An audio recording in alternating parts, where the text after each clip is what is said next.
आजची ही पत्रकार परिषद सन्माननीय भारतीय जनता पार्टीचे आमचे नेते प्रदेशाध्यक्ष चंद्रशेखरजी बावनकुळे साहेब यांच्या प्रमुख उपस्थितीमध्ये होणार आहे। या प्रेस कॉन्फरन्ससाठी आमचे राज्याचे उपाध्यक्ष संजय भेंडेजी, युवा मोर्चाचे प्रदेशाध्यक्ष राहुल लोणीकरजी आणि आमचे नागपूर ग्रामीणचे जिल्ह्याचे अध्यक्ष सुधाकर कोळेजी हे उपस्थित आहेत।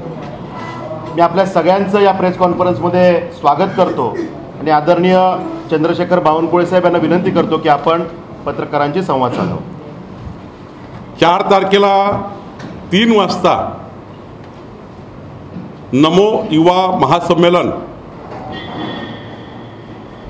राष्ट्रीय नमो युवा महासंमेलन नागपूरला अमरावती रोड युनिव्हर्सिटी ग्राउंडवर 1 लाख युवांच्या उपस्थितीमध्ये होणार आहे। या नमो युवा संमेलनाला माननीय नितीन गडकरीजी, देवेंद्र फडणवीसजी, राष्ट्रीय युवा मोर्चाचे अध्यक्ष तेजस्वी सूर्याजी, आमचे सर्व आमदार खासदार आणि मोठ्या प्रमाणावर या महाराष्ट्रातून, विदर्भातून 18 ते 35 वयोगटाचे युवा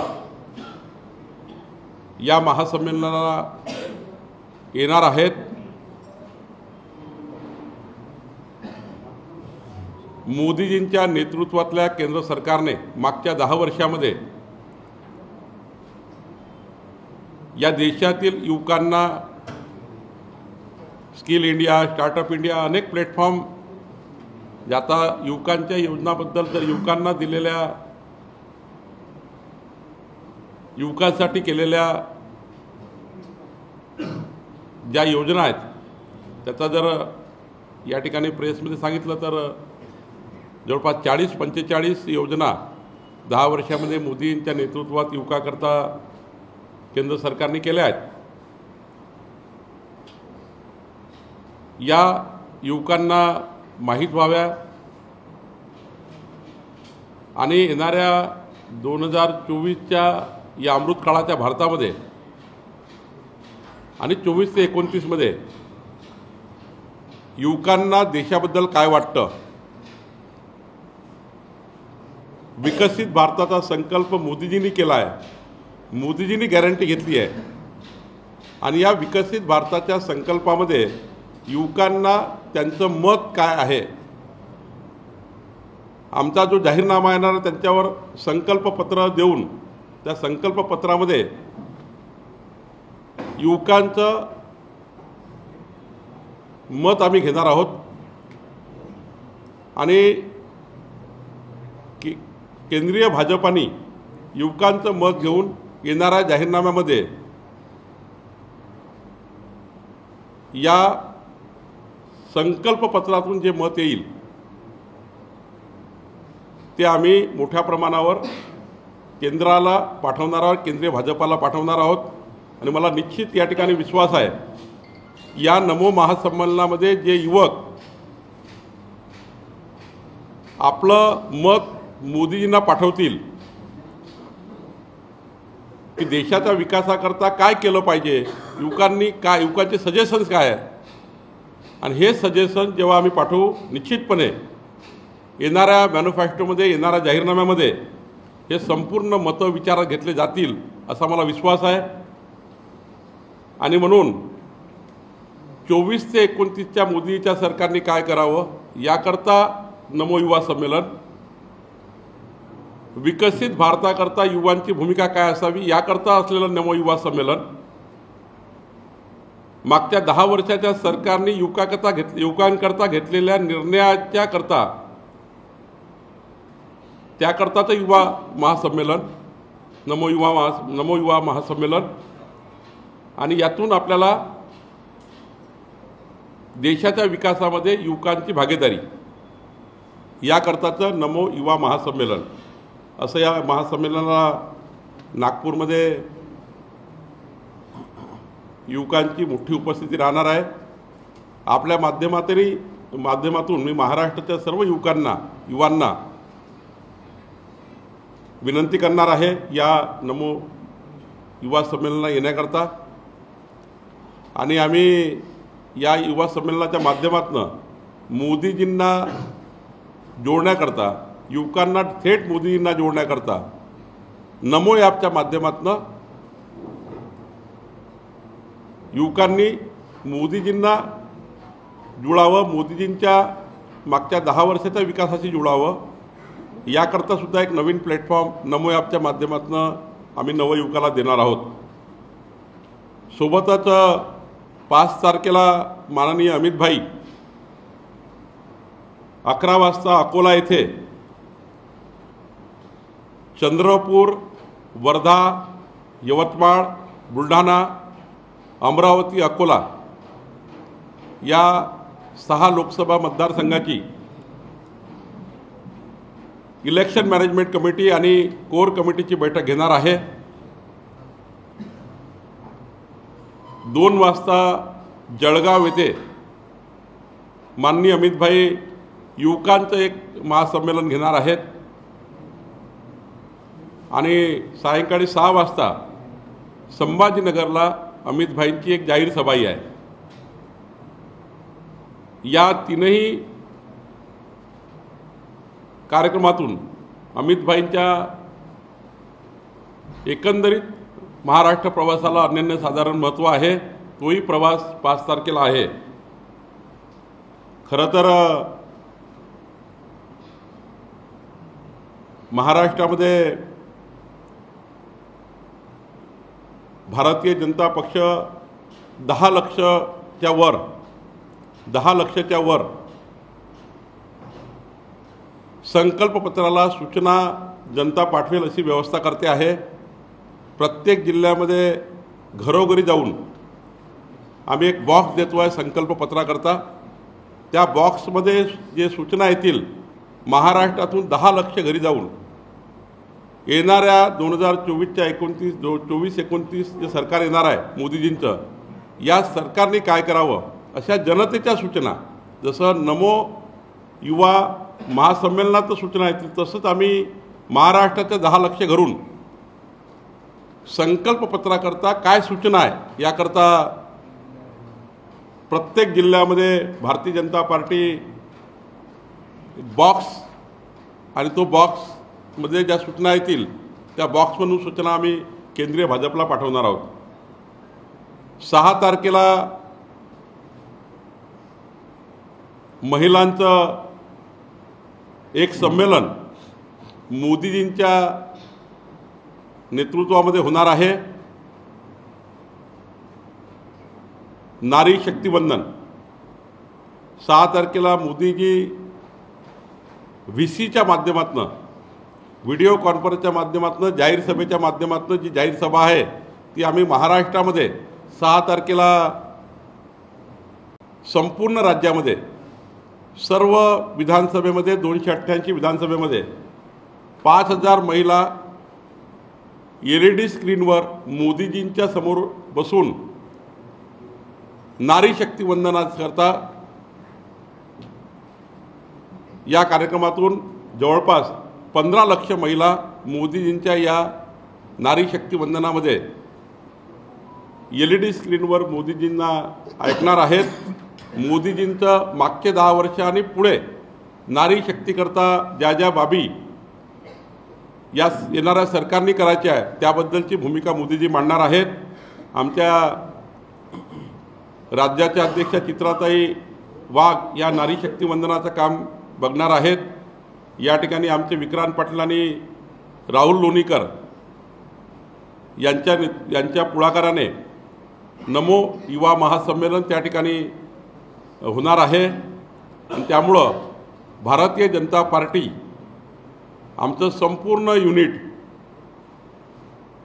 लाभार्थी संमेलनाच्या माध्यमातून आम्ही ठरवलं आहे की पुढच्या 15 मार्चपर्यंत या महाराष्ट्रामध्ये केंद्र सरकार राज्य सरकारच्या योजनांचे लाभार्थ्यांच्या घरी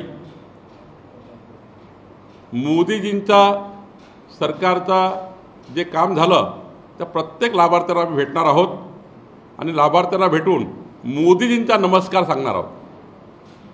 ज्यांना घरं भेटली त्यांना मोदीजींचा नमस्कार आम्ही सांगणार, ज्यांना मोफत रेशन मिळत आहे त्यांचाही नमस्कार आम्ही सांगणार, कोरोनाचं लसीकरणाच्या काळामध्ये ज्यांचा जीव वाचला त्यांनाही नमस्कार आम्ही सांगणार. आमचे जवळपास या राज्यातले 32,323 कार्यकर्ते नेते घरोघरी जाऊन मोदीजींचा नमस्कार लाभार्थ्यांना करणार आहे. त्याची योजना आम्ही तयार केली आहे. एकंदरीत या पत्रकार परिषदेचा उद्देश हाच आहे की युवा नमो महासंमेलन 4 तारखेला 3 वाजता नागपूर, 5 तारखेला माननीय अमितभाई यांचा प्रवास अकोला 11 वाजता, 2 वाजता जळगाव, 6 वाजता संभाजीनगर, 6 तारखेचं मोदीजींचं महिलांना प्रत्येक विधानसभेत 5,000 महिलांना नारी शक्तीवंदन कार्यक्रम आणि 7 तारखेपासून 15 तारखेपर्यंत राज्यातल्या सर्व लाभार्थ्यांना नमस्कार करून येणे. 33,323 कार्यकर्ते हा नमस्कार करून येतील लोकांना की मोदीजींच्या नेतृत्वातलं सरकारने काय काय तुमच्याकरता केलं आहे. जे केलं आहे ते सांगणे आमची जबाबदारी आहे, कारण लोकांची मतं आम्ही घेतलेली आहेत. आणि 10 लाख संकल्प पत्राकरता सूचना प्रत्येक जिल्ह्यामध्ये जाऊन संकल्प पत्राकरता येणारा जाहीरनाम्याकरता जनतेच्या काय सूचना आहे. आपल्याला विनंती आहे की समाजाचा महत्त्वाचा घटक म्हणून जे वृत्तवाहिन्या आहेत, जे पत्रकार बंधू आहेत, जे संपादक आहेत, आपल्याही काही सूचना असतील तर जर आपल्याला आपण दिल्या तर आम्ही या बॉक्समधून आमच्या केंद्रीय भारतीय जनता पक्षाच्या कार्यालयात पाठवू. निश्चितपणे आपल्या सर्वांच्या सूचना या येणाऱ्या संकल्पपत्रामध्ये असतील. मी पुन्हा एकदा आपलं सर्वांचे आभार मानतो.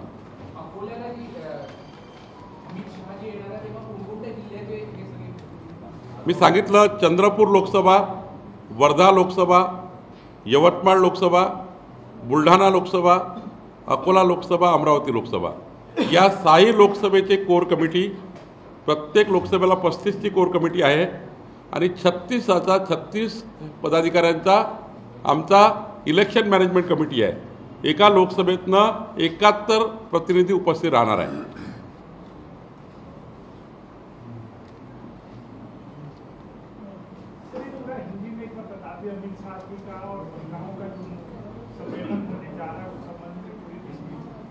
हमारे राष्ट्रीय अध्यक्ष जी JP नड्डा जी 4 तारीख को 3 बजे नागपुर के ऐतिहासिक भूमि पर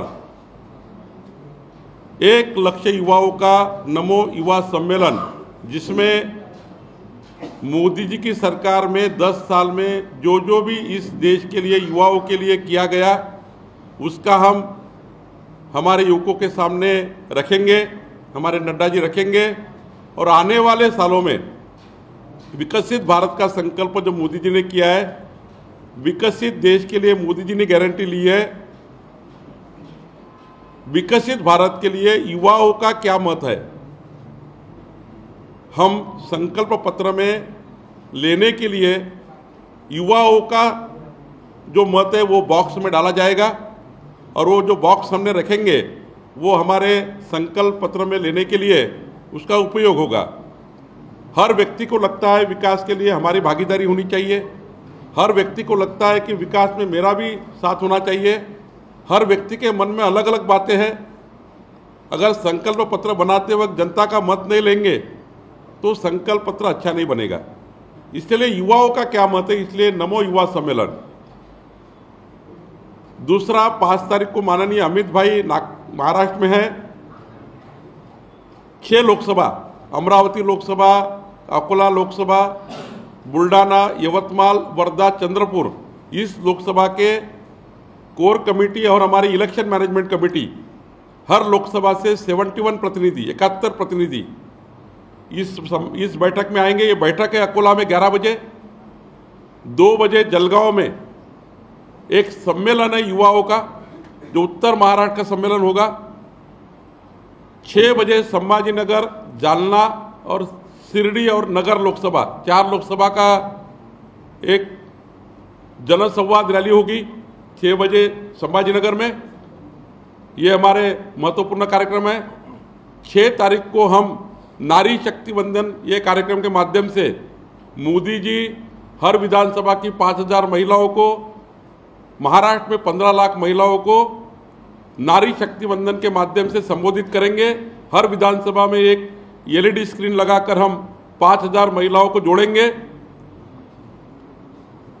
हमने निर्णय लिया है 7 तारीख से 15 तारीख तक इस महाराष्ट्र के 33,323 कार्यकर्ता नेता 288 विधानसभा में जाएंगे और मोदी जी के 10 साल के जो लाभार्थी है उनको हम नमस्कार करेंगे। मोदी जी का नमस्कार कि मोदी जी ने आपको नमस्कार भेजा है, आपका बहुत बहुत धन्यवाद। क्योंकि जब हम मैनिफेस्टो तैयार करते हैं, हम काम करते हैं, तो हमारी जवाबदारी है, जनता का वोट लेते हैं तो जनता को हमने क्या किया है ये हमारी जवाबदारी होती है। वोट लेने के बाद जनता को बताना, वोटों का कर्जा हम लेते हैं तो वो कर्जा हमने कैसा वापस किया है वो भी बताना हमारी जवाबदारी है। तो मोदी जी ने 10 साल में गरीब कल्याण, मध्यम वर्गीय कल्याण, देश कल्याण के लिए जो जो किया हम जनता को बताएंगे। और साथ साथ में हम 8 तारीख से लेके 15 तारीख तक हर गांव में एक बॉक्स भेजेंगे, जो बॉक्स जनता के लिए रहेगा। जनता उसमें अपना मत, मोदी जी ने 5 साल में क्या करना चाहिए आने वाले 5 साल में, तो संकल्प पत्र बनाने के लिए जनता की सूचनाएं क्या है इसको हम जमा करेंगे और केंद्रीय भाजपा को भेजेंगे, पार्टी को भेजेंगे और वहाँ से संकल्प पत्र तैयार होगा। तो मुझे लगता है ये संगठनात्मक कार्यक्रमों की हमारी जो रचनाएं हैं आने वाले दिनों में 15 तारीख तक हमने जो संगठनात्मक काम जो हमें करने हैं उसके लिए जानकारी देने के लिए आपको यहाँ बुलाया था। आपका बहुत बहुत धन्यवाद। सर, रामदास कदम यांनी एक वक्तव्य केलं आहे, त्यात ते म्हणतात की भाजपला सगळ्या पक्षांना संपवून एकट्यालाच भाजपला जिवंत करायचं आहे। नाही, रामदास कदमजी जे काही बोलले आहेत त्यावर एकनाथ शिंदेजी त्याबद्दलचा निर्णय घेतील। नाही सर, आतापर्यंत बाकी छोटे पक्ष हे सगळं म्हणत होते, आता युतीतलेच पक्ष हे म्हणायला लागले की भाजपचा रामदास कदमांचं मत म्हणजे काही महायुतीचं मत नाही आहे। त्यांनी आपलं व्यक्तिगत मत मांडलं आहे आणि व्यक्तिगत मत मांडण्याचा अधिकार आहे। शेवटी महायुतीला कुठेही डॅमेज होणार नाही याची काळजी सर्वांनीच घ्यायची आहे, पण एकनाथ शिंदेजी याबद्दलची दखल घेतील। पण अशी इन्सिक्युरिटी का वाटते लहान पक्षांना किंवा सहकारी पक्षांना? मी वारंवार सांगतो आहे की सहकारी पक्षांना ज्या पद्धतीने भारतीय जनता पक्षाने सांभाळलं, कधीही कुठल्याही पक्षाने एवढा सांभाळ लहान पक्षाचा केला नाही। अटलजींनी बघा कधी 36 कधी 13 पक्षाचे सरकार चालवले, सहयोगी पक्षांना घेऊन त्या ठिकाणी त्यांना पुढं करून त्या ठिकाणी कारभार केला। आपण बघा मोदीजींनी एनडीए तयार केलं, एनडीएच्या माध्यमातून जेवढे घटक पक्ष आहेत ते मंत्रिमंडळात आहे। जे जे शब्द आम्ही दिले माननीय मोदीजींनी आमच्या केंद्रीय नेतृत्वाने बिहारमध्ये नितीश कुमारजीच्या सीट कमी येऊनही त्यांना मुख्यमंत्री त्यावेळी केलं। महाराष्ट्रामध्येही शिवसेनेला नेहमीच मानाचं स्थान राहिलं। जे जे घटक पक्ष आमच्याकडे जेव्हा देवेंद्रजी मुख्यमंत्री झाले तेव्हा देवेंद्रजींनी एनडीएच्या सर्व घटक पक्षांना, मग सदाभाऊ खोत असतील, आपले महादेवराव जानकर असतील, यांना मंत्रिपद दिले। आमच्याकडे घटक पक्षांना जेवढा मान आहे तेवढा मान कधीही कुठल्या पक्षाने दिला नाही। काँग्रेस पार्टीने घटक पक्षाला संपवलं, आम्ही घटक पक्षाला प्रचंड ताकद दिली, प्रचंड मान सन्मान दिला। आमच्या केंद्रीय नेतृत्वाने घटक पक्षाला कधीही मागे टाकलं नाही आणि पुढेही आमच्या एनडीएमधल्या सर्व घटक पक्षांना मोठं स्थानात राहील, कधी लहान स्थान मिळालं नाही, महाराष्ट्रातही मिळणार नाही। विदर्भातल्या 6 मतदारसंघांचे जे होते अकोल्याला ते 4 जे वगळले त्या सेकंड फेजमध्ये नाही, 2 आमच्याकडे क्लस्टर आहेत। नागपूर क्लस्टर वेगळा आहे, चंद्रपूर क्लस्टर वेगळा आहे आणि अकोला क्लस्टर वेगळा आहे। या राज्यात 15 क्लस्टर 48 लोकसभेला आहे। अमितभाई 2 क्लस्टरची बैठक घेणार आहे। नागपूर क्लस्टरची बैठक आत्ताच फग्गनसिंगजी कुलस्ते यांनी घेतलेली आहे, त्यामुळं ही बैठक अमितभाई घेत आहे। असं नाही आहे, पण महायुती आहे, NDA आहे, तर NDAच्या संपूर्ण सीट कशा निवडून येतील याकरता ही बैठक आहे. नाही, भारतीय जनता पक्षाने NDAला निवडून कसं आणायचं, जिथं भाजपाला जागा आहे ते 51% कशा येतील, जिथे शिवसेनेला किंवा NDAला ज्याला जाईल त्याला 51%ची मदत कशी करता येईल याकरता चर्चा होत आहे. तुमच्या नावाची सर वर्धेतून खूप चर्चा आहे. माझा वर्धेच्या लोकसभेचा काही संबंध नाही. बावनकुळे जी, मुझे बताइए कि जैसे बारामती में आपका बड़ा रोजगार महासम्मेलन है सरकार का, और वहाँ शरद पवार एक तरफ बुलाते हैं कि हमारे यहाँ भोज करने के लिए मुख्यमंत्री उप मुख्यमंत्री आए, लेकिन क्या लगता है आपको कि शरद पवार इस वक्त मतलब हाशिए पे चले गए हैं? क्या लगता है आपको कि सुप्रिया सुले और जिस तरह से शरद पवार राजनीति कर रहे हैं और सुमित्रा जी के खिलाफ जिस तरह से बयानबाजी लगातार सुप्रिया सुले कर रही, तो क्या लगता है शरद पवार इस बार वाकई हाशिए पे चले गए राजनीति? नहीं, मुझे ऐसा लगता नहीं है. भोजन का निमंत्रण देना, शरद पवार जी जो बारामती जाते हैं, जो भी जाते हैं उनको निमंत्रण देते ही है, उनके हमेशा ही निमंत्रण रहता ही है. उन्होंने मुख्यमंत्री उप मुख्यमंत्री आए तो उनको निमंत्रण दिया होगा, लेकिन महासम्मेलन जब है इतना बड़ा, जनता के लिए इतना बड़ा, वहाँ पर रोजगार मेळावा और सरकार की सारी योजनाओं को लेकर जितना बड़ा काम वहाँ पर है, तो मुझे लगता है कि मुख्यमंत्री जी ने उनको कहा है कि हम निश्चित रूप से आएंगे, लेकिन इस बार कार्यक्रम की व्यस्तता देखते हुए आज नहीं आ सकते, लेकिन कभी ना कभी तो आएंगे, ऐसा मुख्यमंत्री ने कहा है. 4 तारखेला होणारा संमेलनामध्ये कुठेतरी जे आहे नवनीत राणा प्रवेश करतील अशी चर्चा आहे, काय आहे? नवनीत राणा आणि आमच्यासोबत सहकारी सर्वांना आम्ही बोलवलं आहे, त्यामुळं पक्षप्रवेशाचा कुठलाही सोहळा नाही.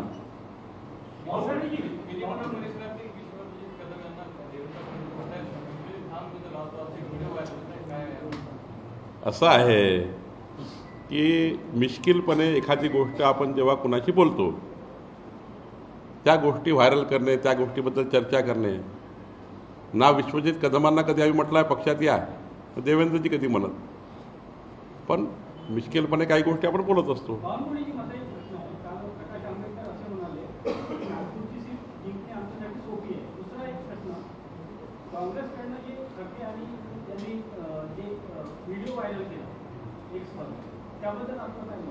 अत्यंत खोटारडेपणा आहे. नितीनजी हे देश, देव, धर्म, संस्कार पक्षाकरता आमचं असेट आहे. मोदींच्या सरकारमध्ये विकासाचं एक महत्त्वाचं स्थान माननीय नितीनजींनी घेतलं आहे. काही लोकांना असं वाटतं, असे व्हिडिओ व्हायरल करून आमच्या पक्षामध्ये काही असंतोष निर्माण होईल अशा भूमिकेतनं काही लोकांनी अशी बदमाशी केली आहे. त्याला लीगल नोटीस आम्ही दिली आहे.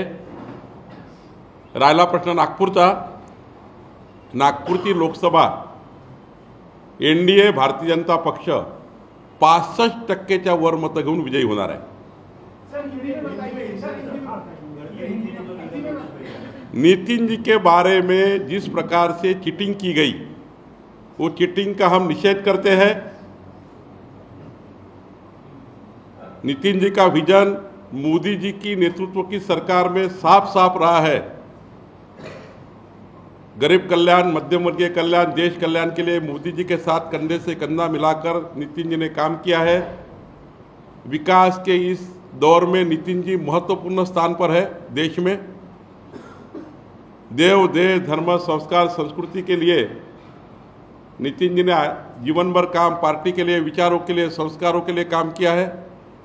देश प्रथम के लिए काम किया है, गरीब आदमी के लिए काम किया है. और उनके बारे में ऐसी चीटिंग करना, जनता ऐसे चीटिंग वालों को छोड़ेंगी नहीं. हमने लीगल नोटिस भी जारी किया है.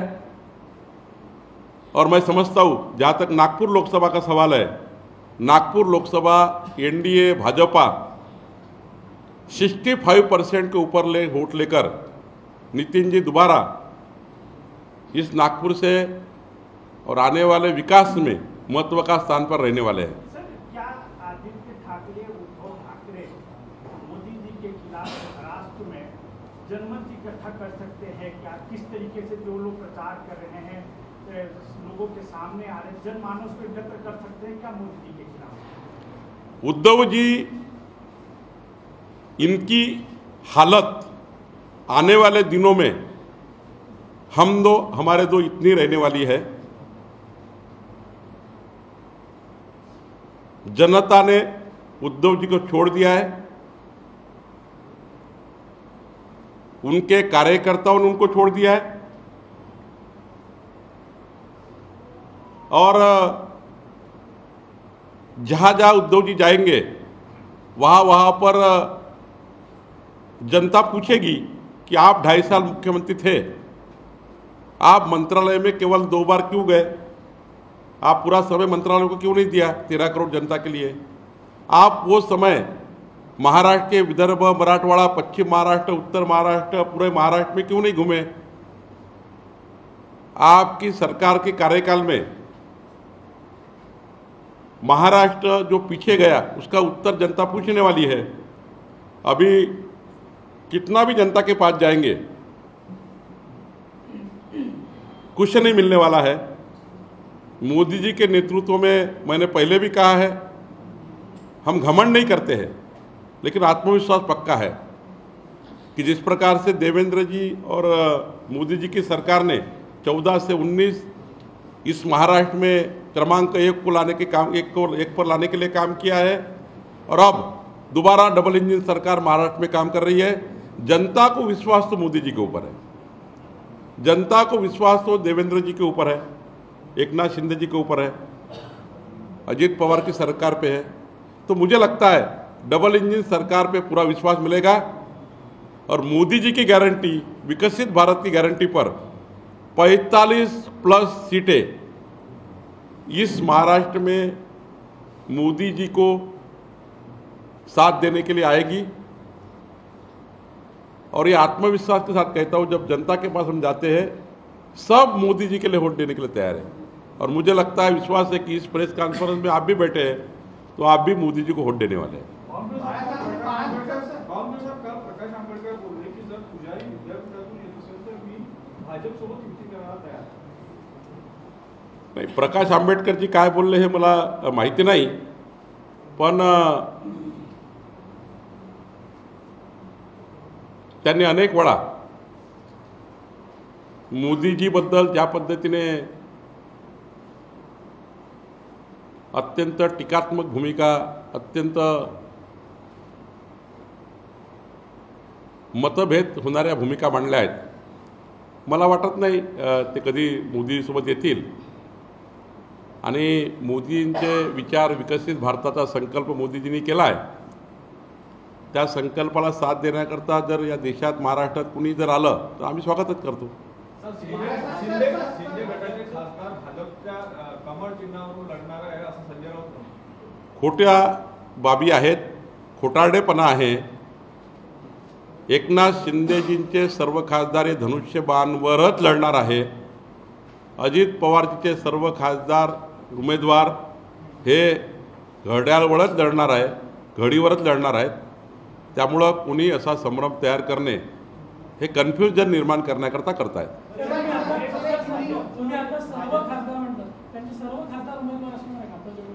उमेदवार कोण असेल हे माझा अधिकार नाही।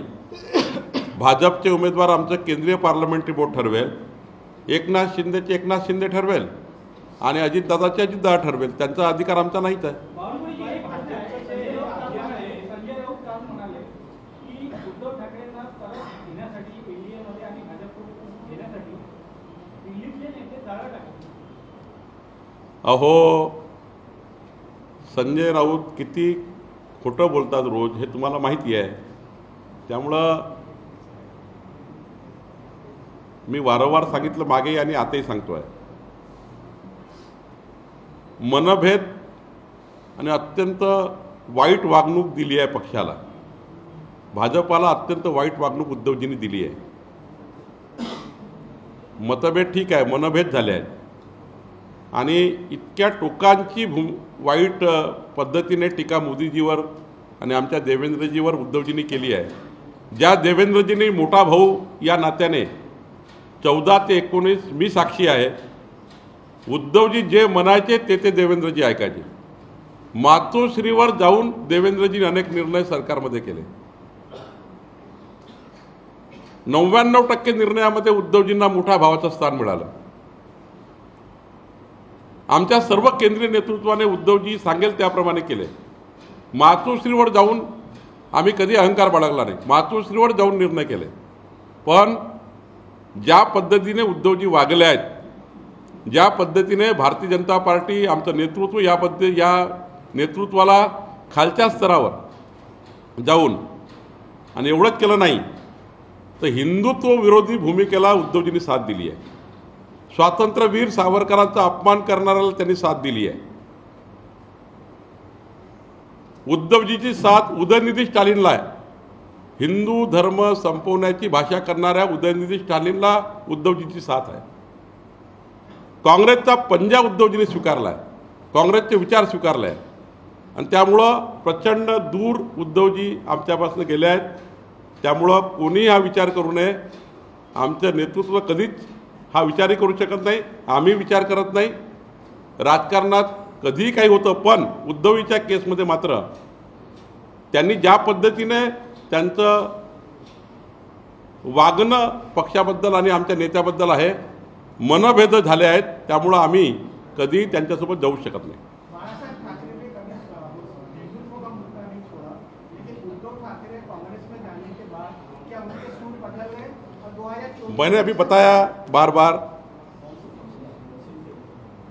हिंदुत्व विरोधी विषयों को उद्धव जी ने स्वीकारा है और ऐसे 1000 विषय मैं बता सकता हूँ कि स्वर्गीय हिंदू उदय सम्राट बाळासाहेब ठाकरे जी को जो विषय पसंद नहीं थे, जो धारणाएं बाळासाहेब जी की नहीं थी, वो धारणा को उद्धव जी ने स्वीकारा है.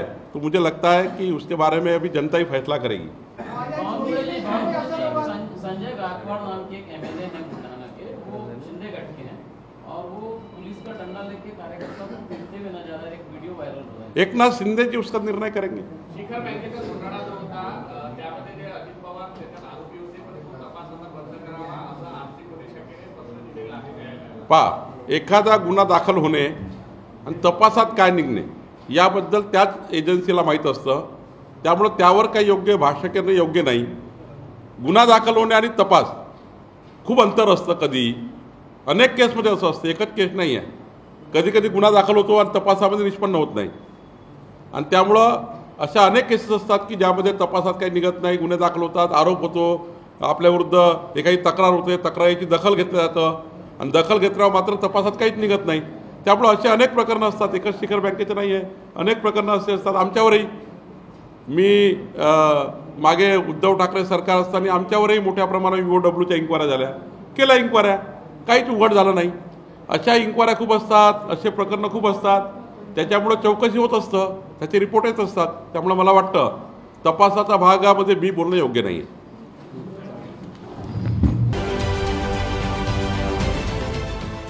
देश विदेशातील प्रत्येक घडामोडींचे लाईव्ह अपडेट मिळवण्यासाठी आता साम टीव्हीच्या सर्व सोशल मीडिया प्लॅटफॉर्मला लाईक, फॉलो आणि सबस्क्राईब करा. तसंच सर्व नोटिफिकेशनसाठी बेल आयकॉन प्रेस करायला विसरू नका.